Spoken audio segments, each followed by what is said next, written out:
Okay, welcome everyone. We have full participation, it looks like. We're getting there.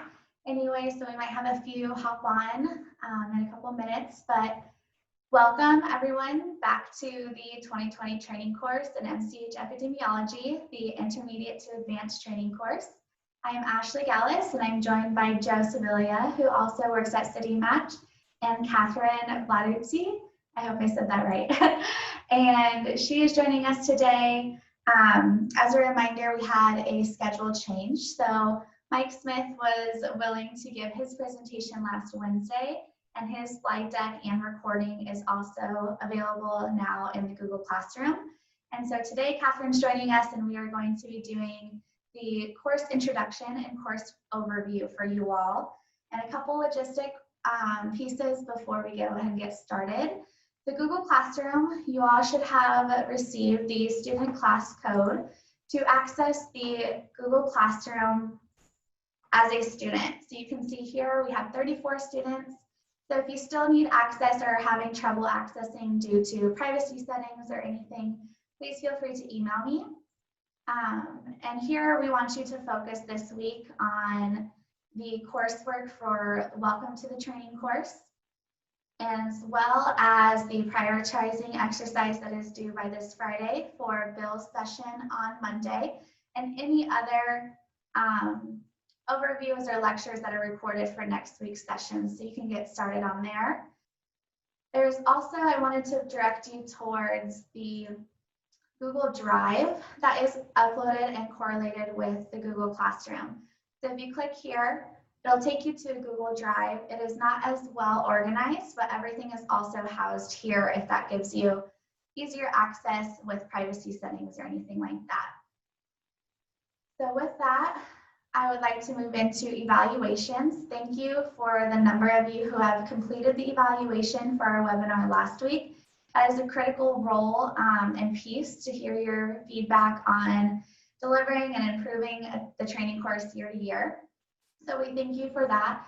We also want to give you a heads up that after each lecture and live session over the course of the next 3 weeks, starting Monday, you'll receive a short evaluation similar to the one you received last week. And we ask you to complete that once you viewed the live session or the recording. Again, that's very helpful in us moving forward and planning for the next year. There also will be an overall post-evaluation for the whole course at the end. So you'll see that it'll be a little bit longer and give your feedback on the overall delivery of this course, especially with it being the first time that we're going virtual. It'll be helpful to see if the platforms we chose were beneficial or easy to use, pieces like that. And then finally, we will send you one more follow-up survey next summer. So just to kind of give you a full timeline on these evaluations as we move forward into the training course. And finally, at the last portion of today's presentation, after Catherine's done, we will be doing a Zoom breakout room session. So we'll be practicing the breakout rooms that many faculty will be utilizing throughout the course. And we will be doing the icebreaker activity. And the question reminder is, what is unique about yourself? So think about your answer there.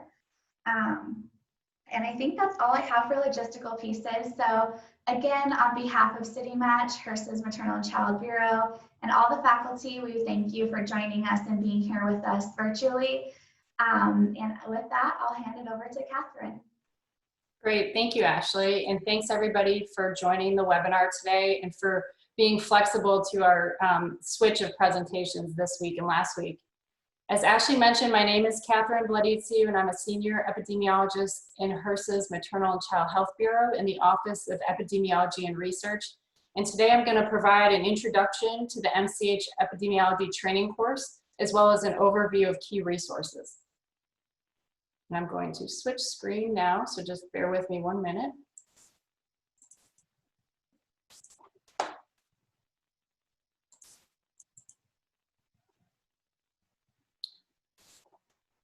And I'm wondering if there's a way to hide. Okay. Are we good? Everybody can see my slides? Yeah. Great, thank you. So first, just to give you an outline of what I'm going to talk about today, I'm going to provide some background on the course, including its purpose and history. I'll then share some general descriptions of the 2020 virtual class, who you all are, what states and jurisdictions you represent, and what your current job duties include. I'll then discuss what to expect from this year's course that will be held virtually, as we mentioned, for the first time. I will also provide information on additional training and data resources, including web links that may be helpful to you in your current work. And I'll close with a brief overview of the Maternal and Child Health Bureau, as well as select initiatives that we have ongoing in the Bureau. I do also want to mention that you will have a copy of these slides at some point within this presentation. There'll be a lot of web links provided. So hopefully, and I'll mention those when we get there, and hopefully you'll use that list and can click on those directly once this is loaded to the Google Drive.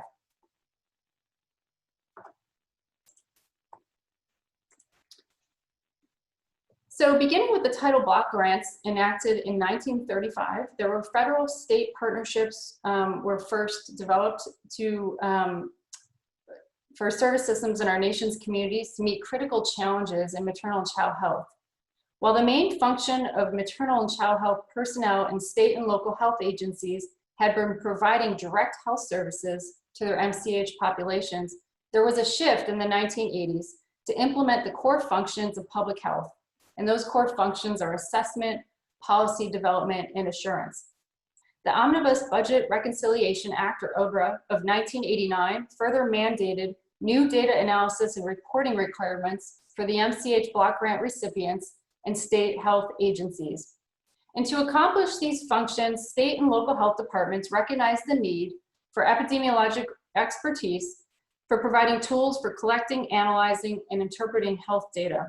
Many states realized that they lacked this expertise and approached HRSA and the Centers for Disease Control and Prevention, or CDC, requesting epidemiologic support.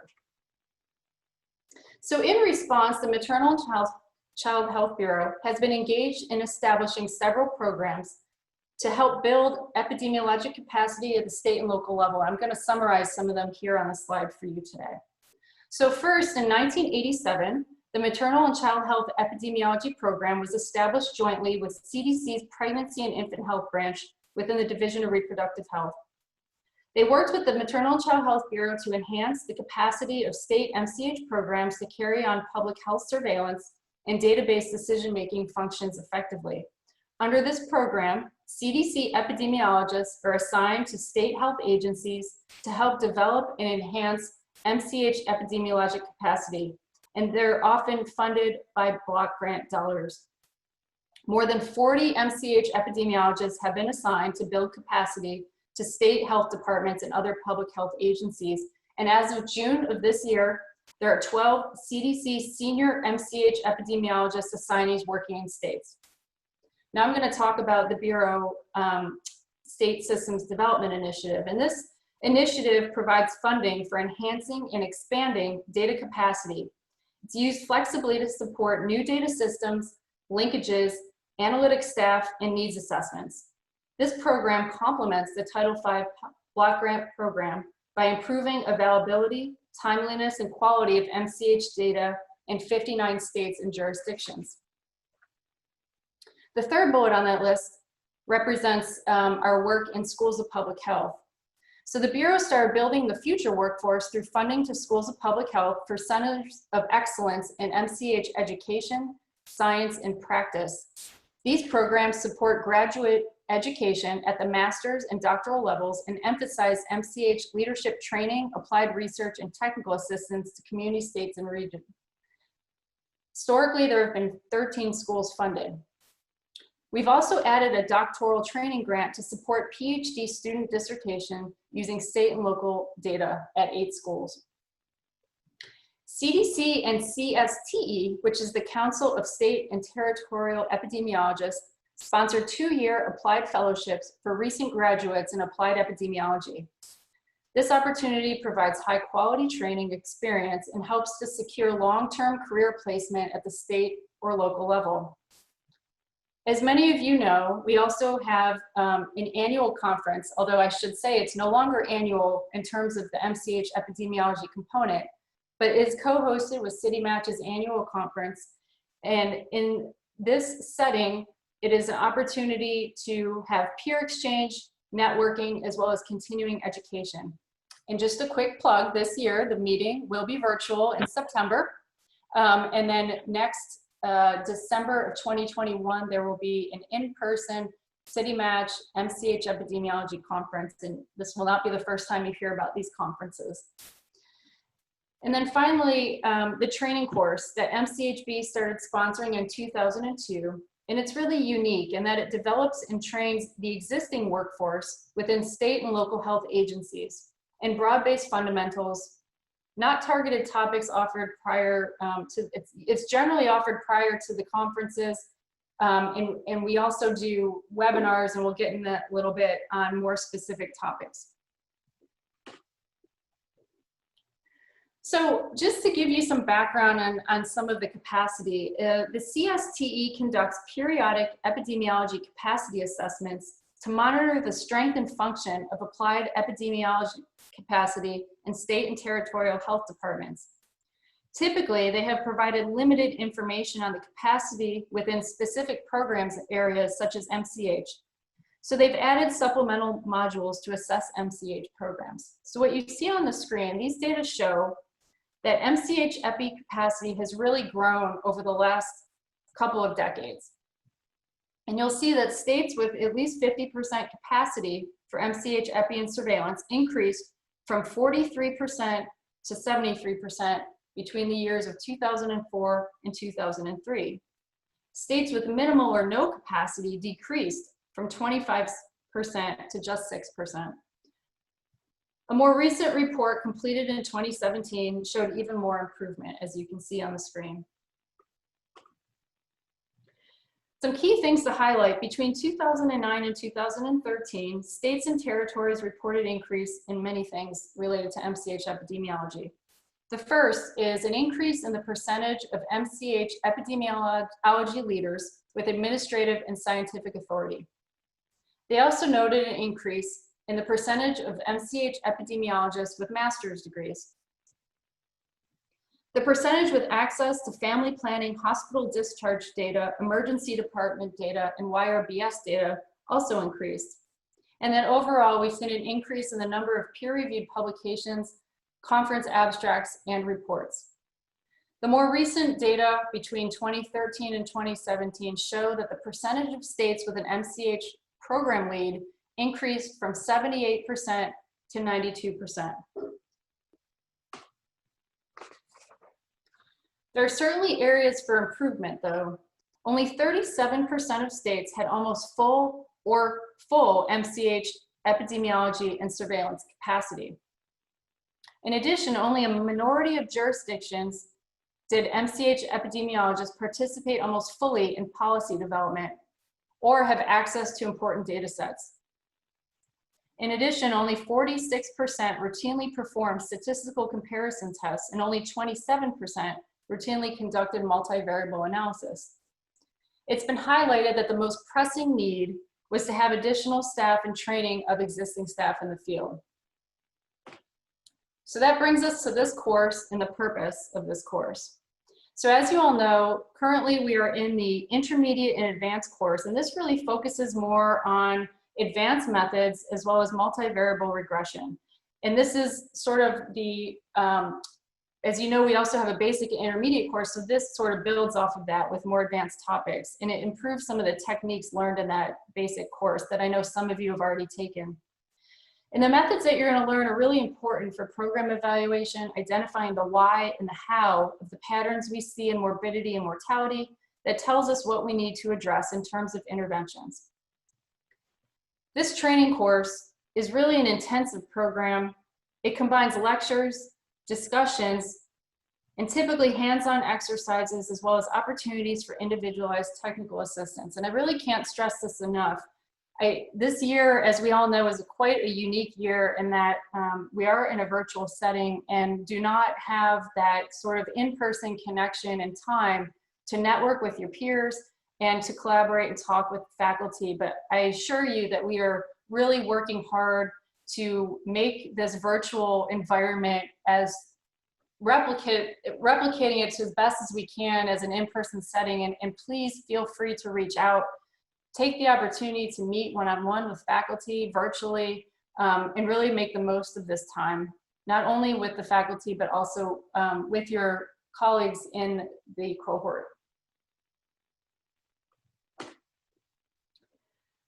So you may already have seen some of the intro videos that have been provided by course faculty on the Google Drive. And I'm just going to run through our 4 main faculty members this year.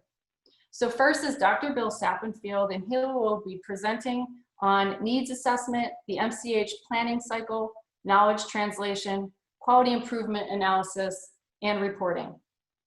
Next, we have Dr. Patricia Ocampo, and she will be focusing primarily on program evaluation. And I'd also like to note that she has a lot of expertise in social epidemiology for those that may have particular questions in that area.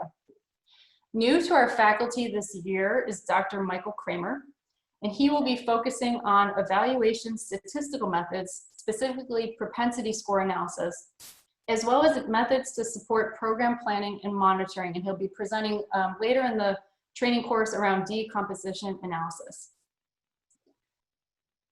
And finally, Dr. Mike Smith, who is our faculty coordinator for the training course. He was previously with South Carolina and is currently in Tennessee. He has a strong background in biostatistics and will be talking about generalized linear models, but I encourage you to reach out to him with any questions you have. He lives on a farm. He has a lot of interesting, fun facts to share. And I'm sure you learned some of that last week during his presentation. I will say that all 4 of these faculty members did a wonderful job in their intro videos. So if you have not looked at those yet, please do so. And I promise mine is coming soon. We're also very fortunate to have our partners at CityMatch, Ashley and Joe, who have been working diligently to make sure everything runs smoothly. They've been working on project management and coordination. They've also been working with Mike and I on course planning and schedule, and they lead logistics around communications, budget, and contracts. One thing I just want to note real quick is that Ashley will be out during part of the training course from July 17th to 28th, so Joe will be the primary contact during this time if you have any questions. So in terms of course preparation, these webinars, both the one I'm giving today as well as the one that Mike gave last week, sort of lay the groundwork for what will be covered. As Ashley walked us through the Google Drive earlier today, there are reading materials and exercises to help prepare and inform the work that you'll be doing throughout the next several weeks. There's also optional items on there as well. You should maintain access to these resources so that you can go back to them at any time and review some of the presentations or lectures learned, which should be helpful for you in your current job setting. So just to go over a quick overview of the virtual training plan. So next week is week 1, and I've listed some of the lectures here on the screen. What I want to highlight is that Monday is the first day, and after the presentation on Monday, we will have a networking event, getting to know you. So I want to make sure everybody makes sure they have that on the calendar. In the second week, the focus will be on evaluation primarily, as well as some advanced methods around evaluation. And in the third week, there will be presentation on quality improvement as well as decomposition. There will be homework materials. All of that will be on the Google Drive, or already is. We are also working to establish virtual office hours with the faculty, so more to come on that and what that will look like. And then at the very end of the training course on Friday, July the 31st, which will be here before we know it, we have a planned faculty panel. I think currently we're going to use that time to just have a group discussion and bring any questions that you have. But one thing I want to assure you is that in prior years, there's been a lot of interest around career paths and talking with the faculty about how they ended up where they are today. So we are going to incorporate that into the next several weeks so that there's time to engage with us around those kinds of questions as well. Following the course, we typically have 2 post-course webinars, and you'll see here are listed some of the topics of past webinars that we had. So after last year's training course, we had 2 webinars, one on social determinants of health, presented by our very own Dr. Ocampo, and then we also had a webinar on record linkage and data integration. We may, what we typically do in terms of deciding on which topics to focus on is towards the end of the training course, we ask for input on additional topics that you may want to learn more about. Also like to mention that we provide ongoing technical assistance, so please reach out if you have any questions, both during the course and after the course. We would be happy to address questions that you have as you bring your new knowledge back to your workplace.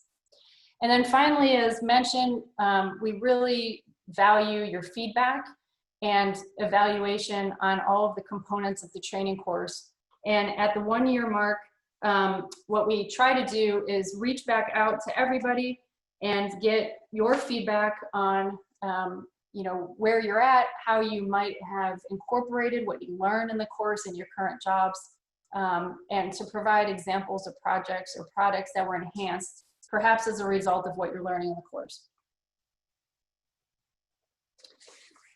I will say that we take feedback very seriously and we incorporate it as quickly as possible into future years. And so just a couple of bullet points on the screen right now to show you examples of what we've learned from prior evaluations to improve the course. For example, we learned that when training was more intermediate, that some people would be bored and some people would be lost. So we really do our best to try to, you know, accommodate all skill levels, as we know everybody has different backgrounds, and it makes it a little bit more effective. So one other thing was advanced signups for individual TA. Now this is definitely easier when we do an in-person, but I encourage you to think about specific TA questions that you may have and faculty that you may want to talk to. And as we sort of develop some of our office hours, that would be a great opportunity for you to sign up for that time. Networking opportunities. As I mentioned, this is different this year due to being virtual, but please reach out to peers and faculty. And we'll also have breakouts such as those later today to give you an opportunity to meet each other. Also, as I mentioned earlier, career mentoring has been a new request in the last couple of years, and we will roll that into the course as well. We now have a participant photo roster. This was one of the more recent requests in the past years that's really been extremely helpful to get to know one another. And I think particularly this year, this is very important to have this, and this is on the Google Drive. And I encourage you, if you have not already, to submit a photo just to help put faces to names in this virtual environment. And finally, training certainly can be overwhelming. I know that you all have a lot of work to do in your own jobs right now, and we are asking for a 3-week commitment in times when we are all juggling many things, both in our personal and professional lives. So we really appreciate you taking the time to be here with us. I know that training can be overwhelming, so we really strive to cover fewer topics in greater depth, particularly in the virtual setting. Previously, we've been told maybe we're covering too much, so we've incorporated that feedback as well, and we will look for your feedback on this format once this has been completed. In the 1-year follow-up, we'll ask for examples of impact, and these are some of the quotes of what former trainees have described, and hopefully what you can look forward to learning and incorporating as well. As I mentioned, faculty office hours really help to think about your current projects and how they may apply to course materials, and hopefully plant a seed for continued integration back in your jobs. So I know we are all sick of staring at the same scenery every single day. We see each other in our homes, our offices, and a lot of us can't really travel. And I have to admit, I'm a big traveler, and I've canceled a ton of trips this year. But so I wanted to scatter some photos throughout, so at least we can all feel like we are somewhere different than where we are right now. So for those of you who are familiar with Caribbean, this is the island of Nevis, which is not far from St. Kitts.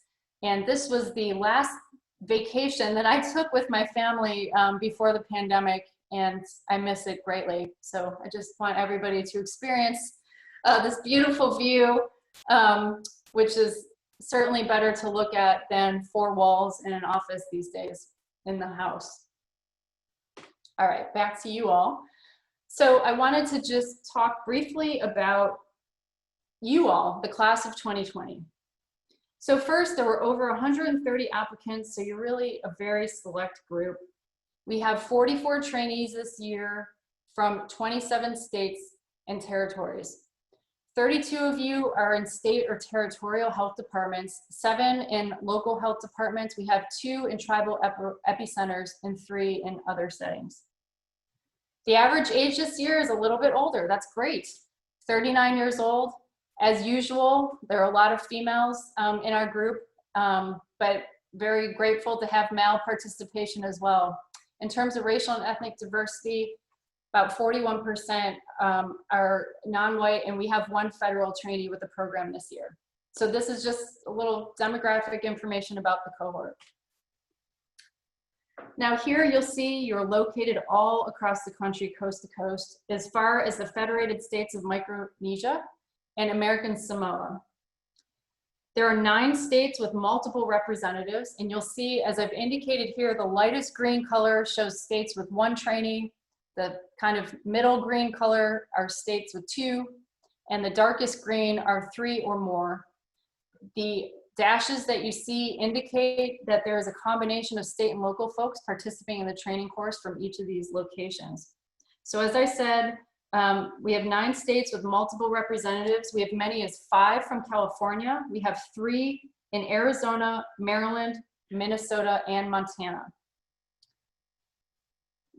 As indicated by the hash lines, as I mentioned, 5 states have trainees at both the state and local levels. And for those coming from the same state, if you don't know your colleagues, I encourage you to reach out to each other because we really like to see and foster collaboration and synergy at the state and local levels. Now, I didn't get to finish this word cloud as I went through everybody's applications, and it's a little blurry, so I apologize, but I just wanted to put here some of the key topics and the job responsibilities that were mentioned. As you'll see, maternal mortality jumped out for many of you, which is great. There are experts here to talk about maternal mortality, and so I'm glad to see many of these topics are being focused on in your work. I promise by the end of the training course, I put together a more complete word cloud so you can see sort of what everybody's backgrounds are. In order to get the most from the course, continue attending these webinars. So if you're here today hearing this, that's great. You're already doing the first thing. The other thing is to use this opportunity to focus. I know it's harder now being remote than in person, but I encourage you to try to do the best that you can to stay engaged in the presentations. We've tried to break this out over 3 weeks so that we can kind of minimize the amount of time seated and engaged in this course. Network with one another, share tricks and tools, email, through breakout sessions, whatever we can possibly do to help facilitate that, please let us know. There will be a lot of material. Some may be a stretch, but many references to continue learning are provided. Please ask questions. We welcome questions at any point, whether it's during the presentations as the faculty sort of decide how they want to take questions, or after, and seek TA during and after the course. So I want to do a quick poll, and this time we're not going to have preset options pop up on your screen. So if folks can write in the chat box, and we are going to monitor that and write that down, as we're thinking through potential office hours, we are thinking of maybe holding topic-specific meetings, little kind of small group discussions. So with that in mind, if you can take a minute in the chat box and tell us what topic areas would you be interested in discussing with faculty. And I say this more broadly, it may not just be, it would be faculty and your peers. So maybe it's social determinants of health, or health inequity, or racism, or any topic you can think of. If you can put that in the chat, that would be great. So I'll give folks a minute. And Ashley, if you can sort of let me know when, I can't see the chat on my screen, but when to continue, that would be great. I certainly will.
Are we ready to keep going?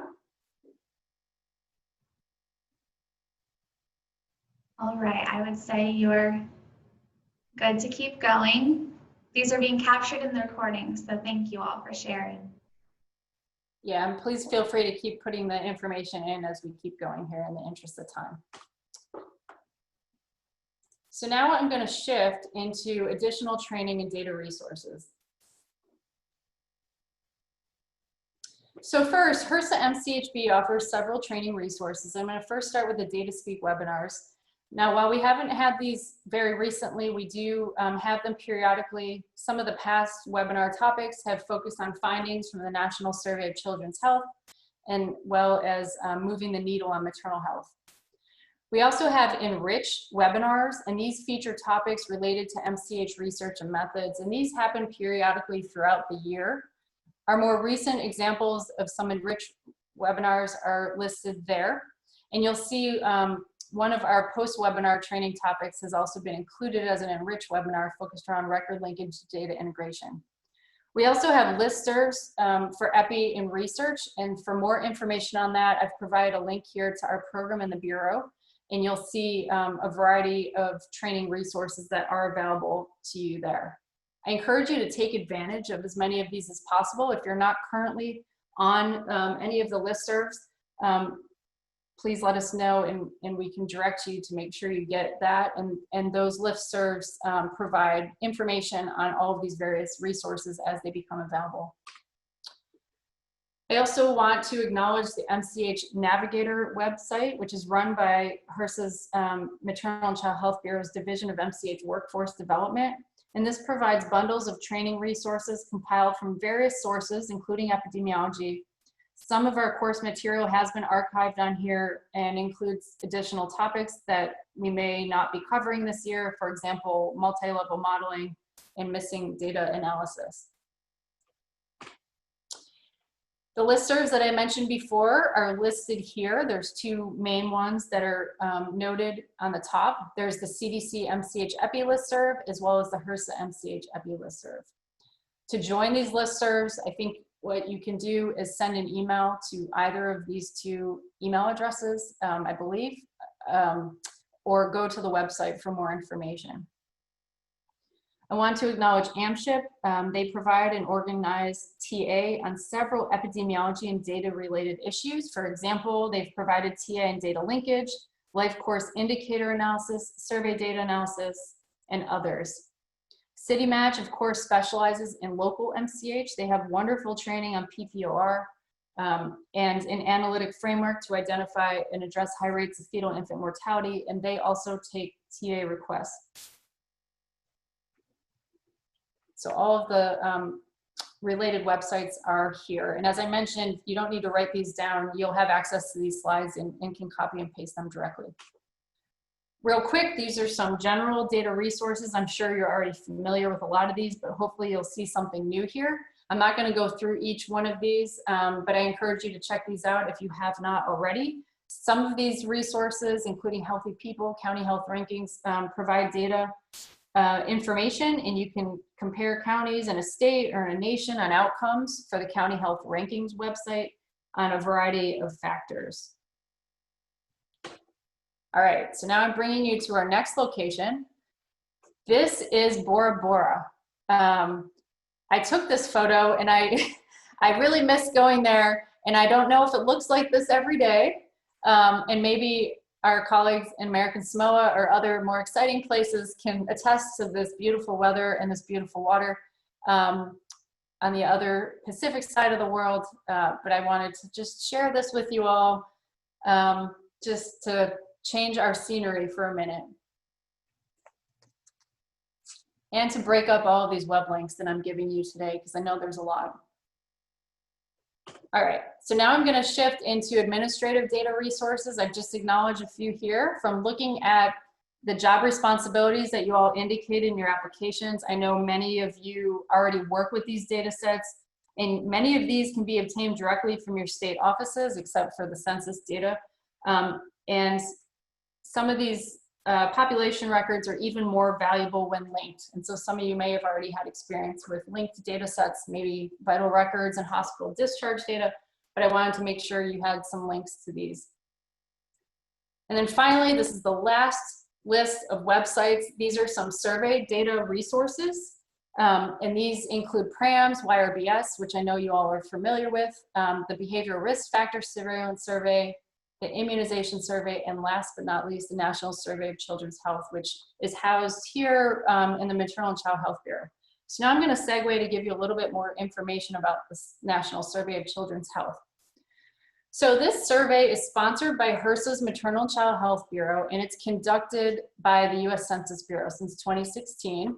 Prior to that, CDC helped with conducting our telephone-based survey.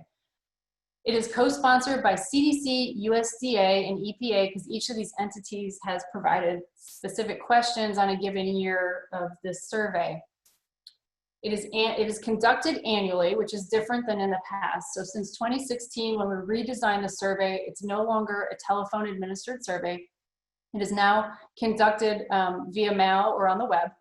It's conducted annually, it's cross-sectional, it's address-based, and it collects, as I mentioned, via 2 modes. And really what this does is it's designed to collect information on the health and well-being of children ages 0 to 17, as well as related healthcare, family, and community level factors that can influence health. It's really unique in that it provides both national and state level estimates of children's health across a whole spectrum of factors. Each year, data are collected for approximately 9 months and then released the following October.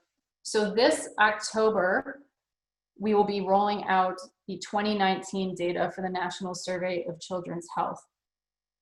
All data are collected in English or Spanish, and it takes folks about 35 minutes to complete that, just kind of a fun fact. Just to give you a sense of the sample size, for 2018, which is the most recently publicly available data, we had approximately 30,000 respondents nationally and about 600 from each state and the District of Columbia.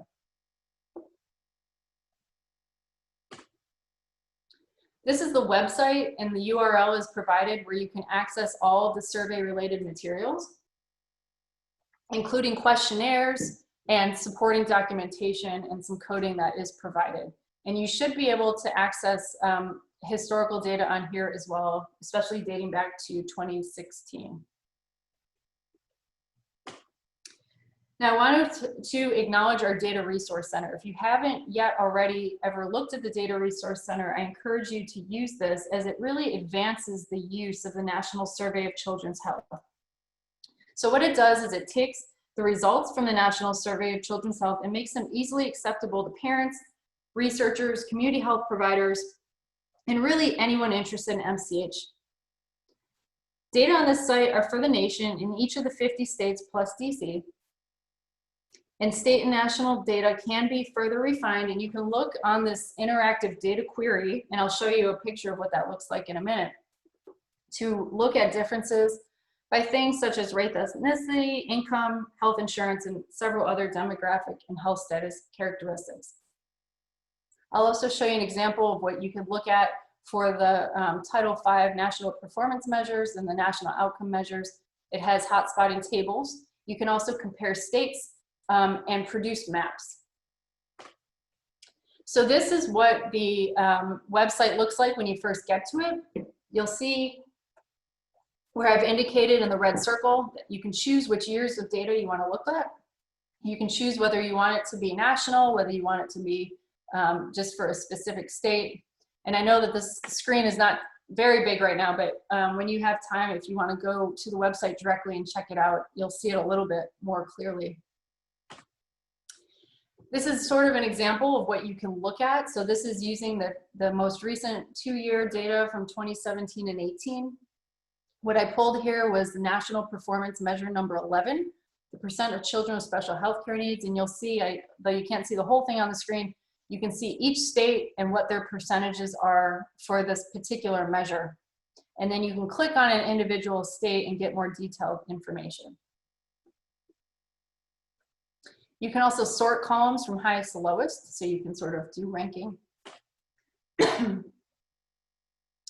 And then in terms of the Title V measures, you can also, like I said, identify hotspotting tables for this and look across states and what their performance is across all of our performance measures, all 15. And as I mentioned, you can also produce maps on any of these indicators to look to see where the states fall as compared to each other. So really, it's a great resource, and I encourage you to use it if you are interested in looking at any of the measures that are produced out of the National Survey of Children's Health. So now we're going to stop for a second poll. I know I ran through a lot of resources of data sets, and we'd be interested to know which data sets do you currently analyze in your position right now. So if you could type that into the chat box, that would be great.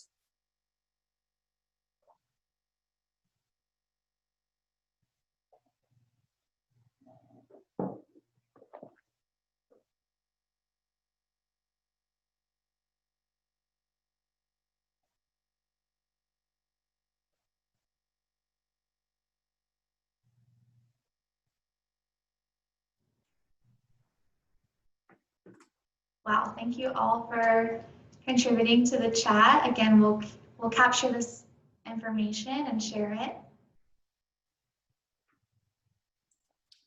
So now I'm going to shift into an overview of HRSA MCHB programs and other select initiatives.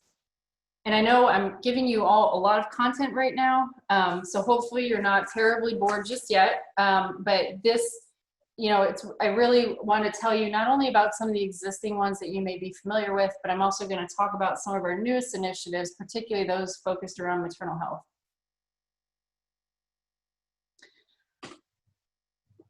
I think sometimes people think that MCHB is part of CDC, and these are totally different agencies. As we know, MCHB is part of HRSA. And as you'll see here, it is one of 5 bureaus within HRSA, the Maternal and Child Health Bureau is. We have approximately 200 employees and $1.3 billion in funding. Primarily, the Bureau supports states and jurisdictions through a Title V MCH block grant, which is complemented by the Bureau's portfolio of discretionary and appropriated grant programs. 85% of funding goes to the Title V block grant and federal-state partnership to identify and flexibly address key national and state health MCH priorities. It is the largest public health investment devoted to overall MCH. So what you'll see on the screen here is what our mission, our vision, and our approach is. And this is our administrator, Dr. Michael Warren. And this is just a quick overview of all of the divisions and offices that are within the Maternal and Child Health Bureau.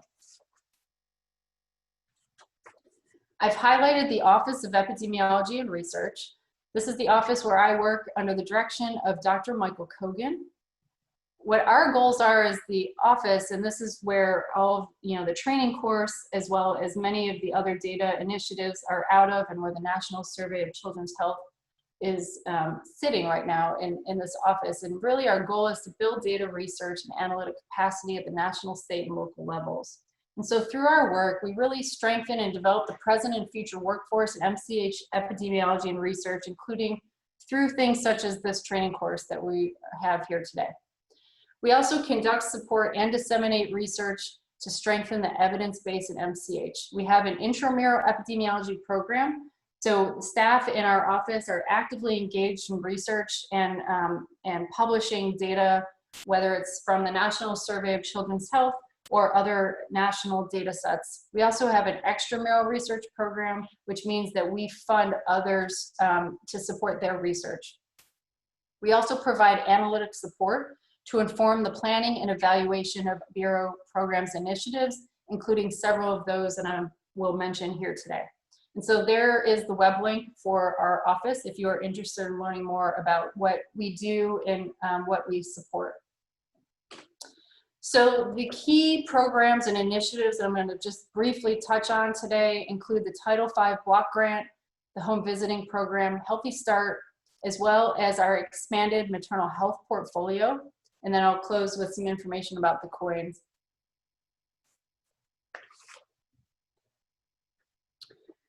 So most of you are probably familiar with Title V. And Title V really came out of the Social Security Act of 1935, which authorized grants to states to extend and improve services. And really the grants targeted maternal and child health, as well as children with special needs and child welfare services. It's the longest federal state partnership in existence to improve the health of all of the nation's mothers and children. As I mentioned before, 85% of the funding that we have goes to the state block grant. States and jurisdictions must match every $4 of federal Title V money that they receive by at least $3 of state and or local money, so non-federal dollars. Many states overmatch, which results in more than $5 billion being available each year for MCH programs at the state and local levels. And this funding supports all 50 states and 9 jurisdictions. State maternal and child health agencies, which are usually located within a state health department, apply annually for Title V funding. The legislation also requires states to submit an annual report and to complete a statewide comprehensive needs assessment every 5 years. States have flexibility in how Title V funds are used to support a wide range of activities that address the state and national needs. So this slide shows the classic MCH pyramid of services to talk a little bit about what kind of services that Title V funds. Title V plays a critical gap in filling role in funding individually delivered direct and enabling services for those who are uninsured or inadequately insured. And this includes services that are not covered or fully reimbursed by available insurance. So for example, postpartum care or well child visits, immunizations, etc. The full impact of Title V includes efforts to promote the access and quality of public health services and systems, which reach a much larger share of the population. In 2018, an estimated 91% of pregnant women, 99% of infants, and 54% of children nationwide were served by or benefited from a Title V supported service. So in thinking about the performance measurement framework, there are currently 15 performance measures, national performance measures for the Title V program, and states select one in each of the 5 domains that you see listed across the top. These performance measures feed into longer term outcomes of morbidity and mortality. So as you all may be familiar with, we also have national outcome measures. States can also develop their own performance measures, and then needs assessments are done really to identify priority needs. And I'm sure many of you are involved in your needs assessment activities in your agencies. The Title V information system is where you can go to see performance measures in a given state and to look at their data and improvement target. At the bottom of the screen, I've provided a link to our federally available data resource document. This really is a great resource. I encourage you to look at it. It also includes current data. I believe it was just updated in April of this year. And so for each of the measures, you can look at state or national data for everything and kind of see where things land.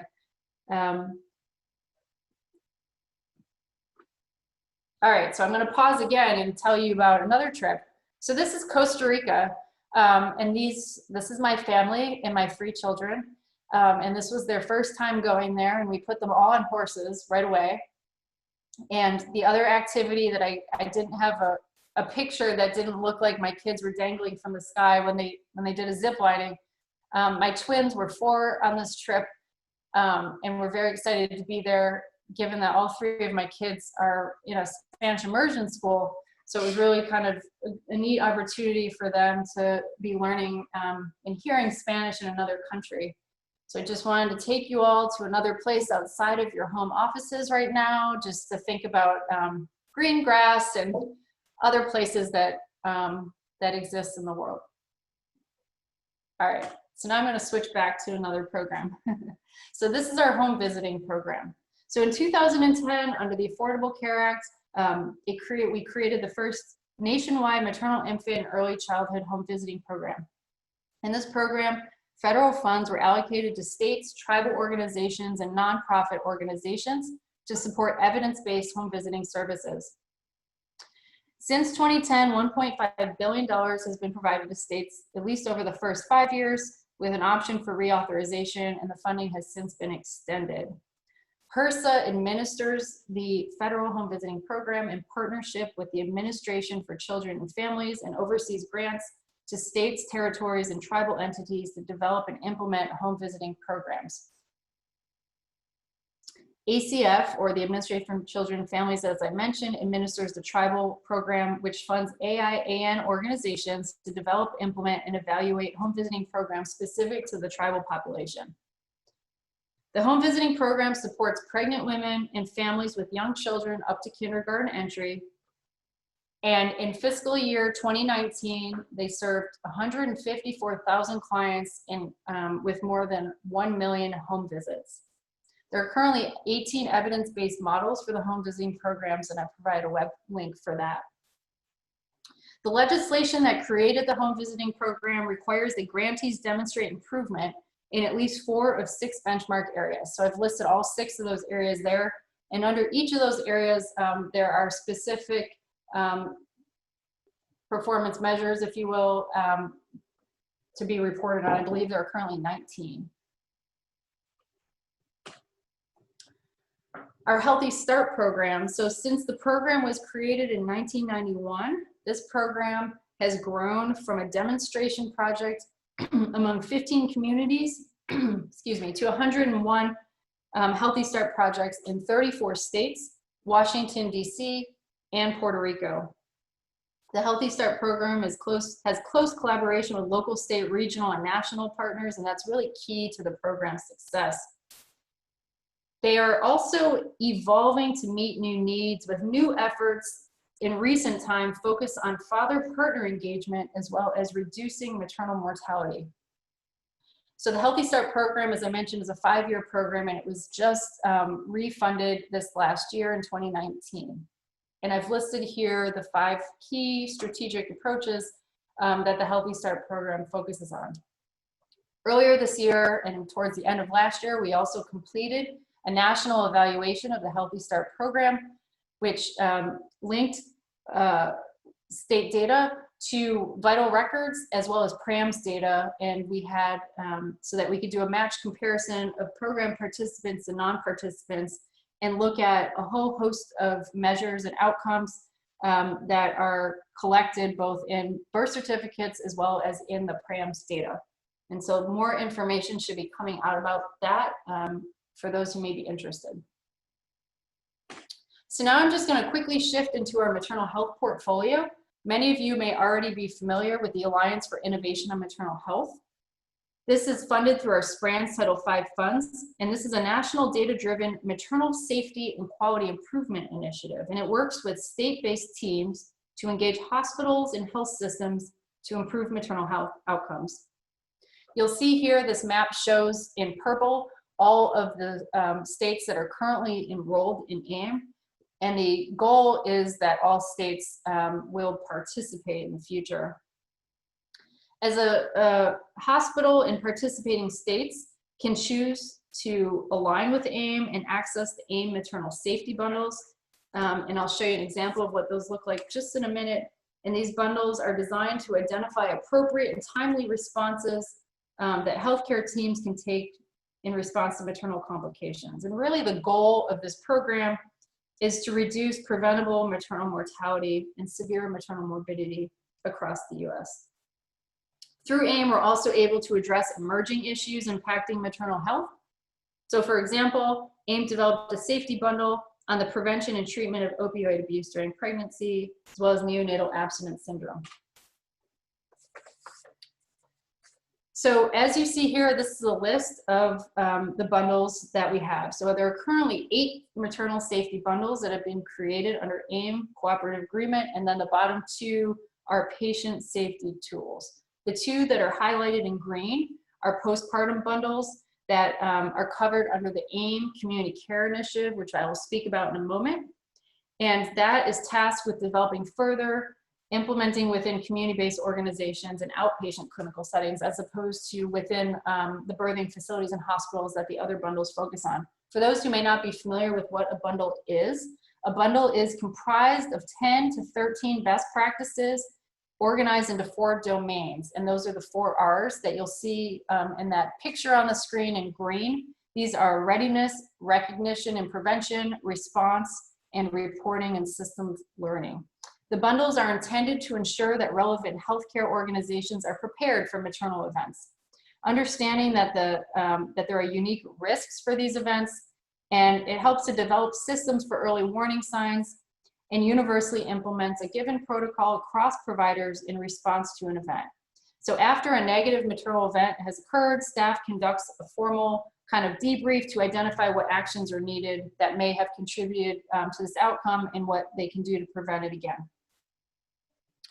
So the list is here. On the right is just an example picture of what the obstetric hemorrhage patient safety bundle looks like. And as I mentioned before, the hospitals within the states that are participating in AIM are able to choose which bundle they want to focus on.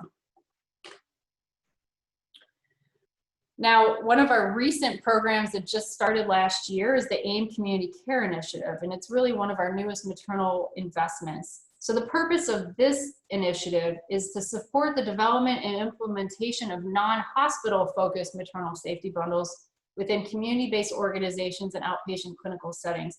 And this program really builds on the foundational work of the larger AIM program by addressing maternal morbidity and mortality among pregnant and postpartum women outside of the hospital setting.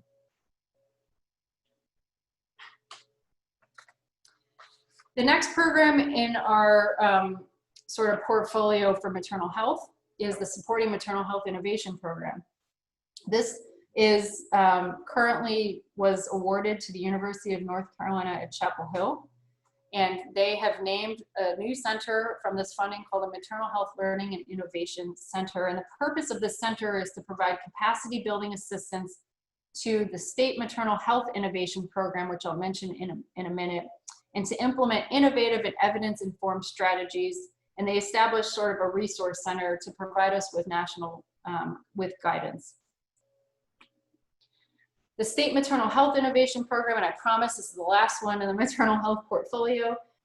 Really the goal of this program is to improve maternal health outcomes in the US by catalyzing multidisciplinary collaboration, collecting and analyzing maternal health data, and promoting and executing innovation in maternal health service delivery in an effort to advance evidence-informed strategies that will achieve a measurable impact. Currently, there are 9 states that receive funding for the State Maternal Health Innovation Program, and it began last year in 2019. The last program I'm going to mention is the Collaborative Improvement Innovation Networks, the COINs. These are multidisciplinary teams of federal, state, and local leaders working together to tackle a common problem. They use technology to remove geographic barriers. Participants with a collective vision share ideas, best practices, lesson learned. The COIN provides a way for participants to self-organize, forge partnerships, and take coordinated action to address complex issues. And many of you may be familiar with the infant mortality COIN. So the COIN was first launched in 2012 in the southern region to address infant mortality. In 2017, Infant Mortality COIN 2.0 was launched, which currently has 4 cooperative agreements, and it's expected to be completed in September of this year. So now I'm going to shift to our last poll question. This is a little bit longer of an answer perhaps, but if you could just type into the chat box, what are you most looking forward to learning about during the course? And if it's not specifically one of the topics of the presentations, if there are other things that you're hoping to learn from the faculty or your peers, if you could type that as well, that would be very helpful to us.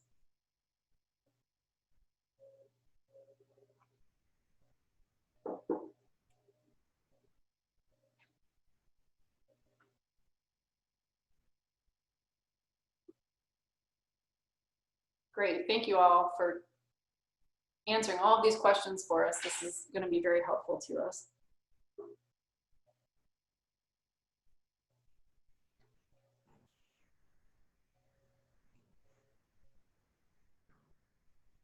Okay, so just some final thoughts. So really, what is the purpose of epidemiology? I think we all know that the purpose really generally is to investigate the causes of disease in an effort to improve public health.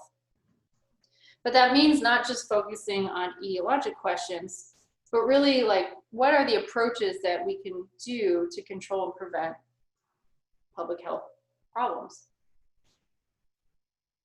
It's not only about investigating the causes, but really we want to do something about them. And we have lots of methods and tools that are useful only to the extent that they serve that purpose. As we know, descriptive statistics answers the who, what, when, and where. It helps us look at disease patterns and assess program targets. Multivariable statistics answer the why and how. It helps us identify what causes some of what we're seeing. What are the modifiable factors that influence the content of interventions? It helps to evaluate the success of interventions and assess contributors to trends and disparities. Really, here with all of you, we're really focused on applied epidemiology and not distracted by techniques. And really, I encourage you all to think about the purpose of what you're doing. So what is the purpose? So what? Why are we doing what we're doing? Ask the right questions. Do you have requests and buy-in from who will use the information that you're putting out there? Has it been done before? Is it likely to be different than findings from previous studies? Is it primarily etiologic or risk factor? Or is it quantifying the population contribution or potential impact of an intervention? Or is it an ROI, a return on investment? Do you have a dissemination and translation plan? These are some of the questions you should be asking as you're doing your work. It's important to frame your questions and think through it just before jumping and running and jumping into the data. So I just want to close with one more location. And this is Albuquerque, New Mexico, where we all were hoping to be at this time and where the course will be next year. But I've not been there before, but I wanted to put a picture on here for us to acknowledge and pretend like that's where we are today. I want to thank you all for your time and getting through this presentation with me. And I've included my contact information on the screen. Please reach out anytime with any questions or if you want to talk about any work that I do or topics that may be of mutual interest.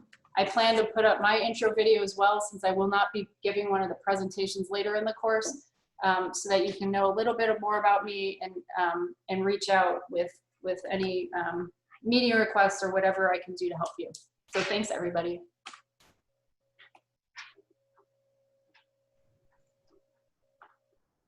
Okay. Thank you, Catherine, again for your time and spending this afternoon with us and providing an introduction to this course and resource overview. Again, you will have the slide deck available to you all by the end of this week. It'll be uploaded to the Google Classroom as long as it's recording. So I'm going to stop recording